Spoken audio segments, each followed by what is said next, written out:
百倍努力的生命，是你的爱牺牲赎回我生命，在荣耀光中我的更新，不再羞愧于我生命，你就是爱，永无限边，与我同行。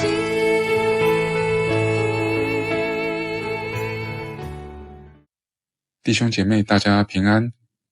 今天是4月14号，星期二。我们要共读的经文是帖撒罗尼迦后书2章1到17节，主题是务要持守真理，务要持守真理。在开始圣经共读之前，让我们先一起祷告。亲爱的天父，感谢你在清晨带领我们聚集在你的话语面前，求你圣灵亲自运行，开我们的心眼，让我们在混乱的世代中能分辨真理跟虚谎。求你使我们的心安稳在你的应许里，不因末世的动荡而惊慌。愿你的话成为我们今天的力量与亮光，奉主耶稣基督宝贵的名求， Amen。 今天的经文背景是保罗在写下这封书信时，帖撒罗尼迦教会正处于一种不安与混乱的状态，包括假冒教导与混乱，有人宣称得到圣语启示，或假冒保罗的信，假传主的日子现在到了，造成信徒信仰根基动摇与惊慌。错误的末世观，信徒以为基督已再临或即将再临，这导致他们对生活失去专注。生活失序，由于错误的预期，部分信徒放弃了工作，游手好闲，不按规矩行事，甚至成为教会的负担。另外，在外在的逼迫压力，导致信徒在信仰上仍遭受严重患难与迫害，导致信心在动摇中急需坚固。保罗提醒，要识破迷惑，在主耶稣降临之前，必先有2件事发生。第一，大离道反教的事，信仰上的大规模背弃。第二，不法之人的显露，会出现一位大罪人，就是敌基督，他会高抬自己，甚至坐在神的殿里自称是神。因此，我们不要轻易被所谓的启示或传言吓到，因为真理是有章可循的。另外，罪恶的属性与审判，这段经文揭示了属灵的战争的真相，包含拦阻的力量。目前仍有圣灵或神所定的秩序在拦阻不法的事，但末后这些拦阻都会除去。虚假的奇迹，敌基督会行各种异能、神迹来迷惑人。沦丧的原因，那些灭亡的人是因为不领受爱真理的心，他们喜爱不义，所以神任凭他们信从虚谎。最后是信徒的盼望，被选与持守。相对于那些被迷惑的人，保罗指出信徒的身份，并勉励信徒坚守真道，在混乱中站立得稳，因为他们是蒙神拣选得救的。神从起初就拣选了我们，借着圣灵与真理使我们成圣。另外，务必要持守。保罗大声疾呼，你们要站立得稳，凡所领受的教训都要坚守。接下来共读的经文将分为5个部分。首先攻读帖撒罗尼迦后书2章1至2节。弟兄姐妹们，关于我们的主耶稣基督的再来，以及他要聚集我们跟他相会的事，我要求你们不要轻易被主再来的日子到了这种说法所困惑、所烦扰。也许有人说，这说法是我们传讲信息或传道时说的，或甚至有人说是我们在信上这样写的。在此段经文，保罗要澄清这个谬误。当时有人伪造保罗的书信，宣称主的日子现在已经到了，这导致信徒精神慌乱和惊慌。保罗的劝诫，他称呼信徒为弟兄们，语气温和但坚定。他要求信徒不轻易动心，这意味着真理的认识应该产生稳定的情绪，而非恐慌。接下来第3到第8节。第3节，不要让任何人用任何手段欺骗你们，因为那日子来到以前，必定先有最后的反叛，那注定灭亡的不法者要出现。那不法者要反对一切被人称为神明或崇拜的对象，把自己高抬在一切之上。他甚至去坐在上帝的圣殿里，自称为上帝。你们不记得吗？我跟你们一起的时候，已经把这事告诉你们了。那阻止这事在现在发生的是什么？你们是知道的。时机一到，那不法者就要出现。那神秘的不法者已经开始工作，但是等到阻止这事的手移去后，这事才会发生。那时不法者要出现，可是主耶稣再来的时候，要用口吹气杀死他，并以光辉的显现消灭他。在此段经文说明主降临前的必经之路，保罗指出，在耶稣第2次降临之前，历史会先出现2个明显的标志。第一，离道反教的事情，这不是指非信徒不信，而是指原本在信仰群体中的人会出现大规模的背弃真理，这是一种属灵上的叛变。第二，不法之人的显露身份特征，他被称为大罪人，就是敌基督、沉沦之子。这些不法之人狂妄的行为，他们会抵挡主，抬高自己，甚至坐在神的殿里，自称是神。他挑战的是神的主权，企图取代神的地位。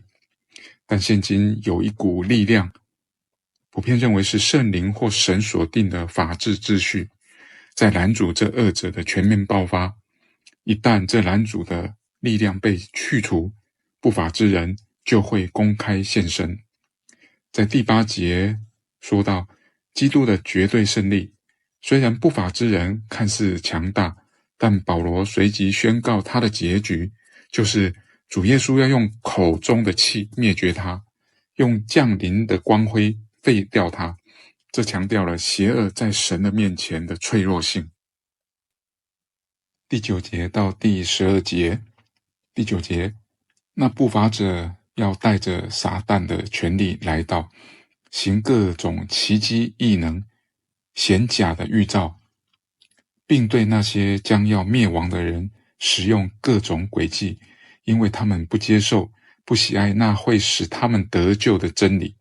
因此上帝给他们一种强烈的错觉，让他们去信从虚谎，结果一切不信真理、以罪恶为乐的人将被定罪。这段经文深刻地揭示迷惑的本质。为何人会被迷惑呢？其中包含邪恶的手段，不法之人的出现是照着撒旦的运动，行各样的异能、神迹和一切虚假的奇事。第二，沦丧的关键，那些灭亡的人之所以受迷惑，不是因为他们不够聪明，而是因为不领受爱真理的心。第三，神的任凭，当人故意厌弃真理，喜爱不义时，神就给他们一个发生错误的心，让他们信从虚谎，这是一种属灵的审判。13到15节。第13节，主所爱的弟兄姐妹们，我们应该常常为你们感谢上帝，因为上帝拣选了你们，借着圣灵成圣的工作和你们对真理的信仰，使你们先得救。借着我们所传给你们的福音，上帝呼召了你们，他呼召你们来分享我们的主耶稣基督的荣耀。所以弟兄姐妹们，要有坚定的信心，对我们所教导的真理，无论是传讲的或是在书信中所写的，你们都要坚守。在此段经文说明了神的主权与人的持守，对比那些灭亡的人，保罗转向信徒给予极大的安慰。在13到14节说明神的选召，起初的拣选说明了救恩的源头是在于神，成圣的路径是借着圣灵使人成圣与信真道，就是真理。15节在人的回应上，既然神已经选召了我们，信徒的责任就是要站立得稳与坚守教训。教训是指使徒亲自传授的福音真理，这就是要抵挡末世混乱的唯一盾牌。第16到17节，第16节，上帝爱我们，由于他的恩典，他赐给我们永恒的毅力和美好的盼望。愿这位父上帝和我们的主耶稣基督激励你们，使你们有勇气来宣传和实行一切美善的事。此段经文最终保罗的祝祷，保罗为帖撒罗尼迦教会的信徒做了一个充满安慰与力量的祷告，包含安慰的源头，神已经在基督里爱我们，并给了我们永远的安慰和美好的盼望。第二是实践的力量，祈求神在两方面的兼顾信徒。第一个是善言，说出话语合乎真理；第二是善行，生活的行为见证信仰。今天的经文是在提醒我们，在面对末世与混乱，不要被错误的信息动摇，而是要在真理中站立得稳。保罗强调，即使在不确定与迷惑增加的时代，人们很容易被假消息、假权威，甚至似是而非的属灵说法所影响。但真正的关键不是知道多少末世的细节，而是是否持守已领受的真理。神允许某些迷惑的存在，其实也是在显明人内心是否喜爱真理。同时，这段经文也带出一个很实际的提醒，信仰不是只是理解，而是要站立得稳。这代表一种持续的选择与坚持，在价值观、行为甚至判断上都回到福音的本身。最后，保罗祝福让人很有力量，真正的安慰与盼望不是来自于环境稳定，而是来自神的恩典，使我们在一切善行善言上被坚固。今天的金句分享是帖撒罗尼迦后书第2章第15节，所以弟兄姐妹们，要有坚定的信心，对我们所教导的真理，无论是传讲的，或是在书信中所写的，你们都要坚守。最后，让我们一起做结束的祷告。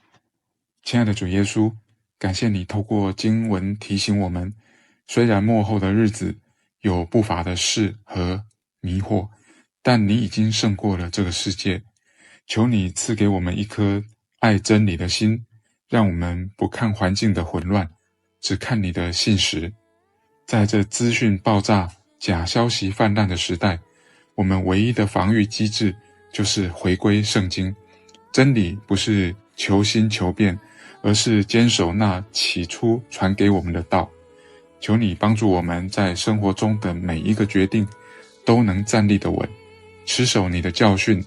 愿主耶稣基督亲自安慰我们的心，在一切善行善言上坚固我们，让我们今天出也蒙福，入也蒙福。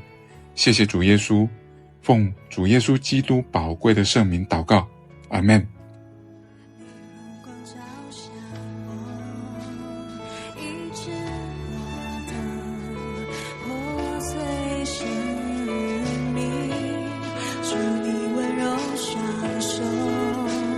守护我，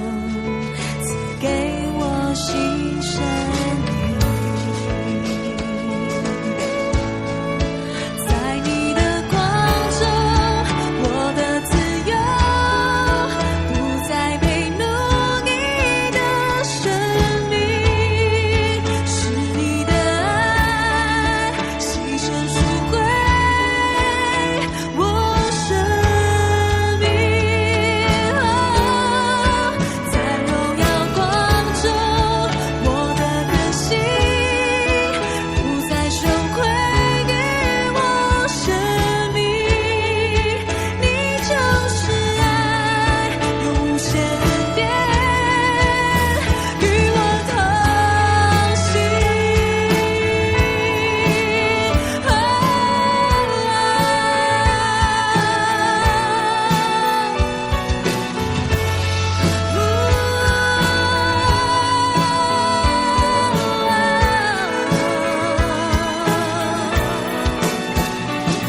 你伴我同行每个脚步，你圣洁的光照亮前路，你推开黑暗牵引我行，在你的光中我看见盼望，你伴我同行每个脚步，你圣洁的光照亮前路，你推开黑暗牵引我行，在你的光中我看见盼望，是你。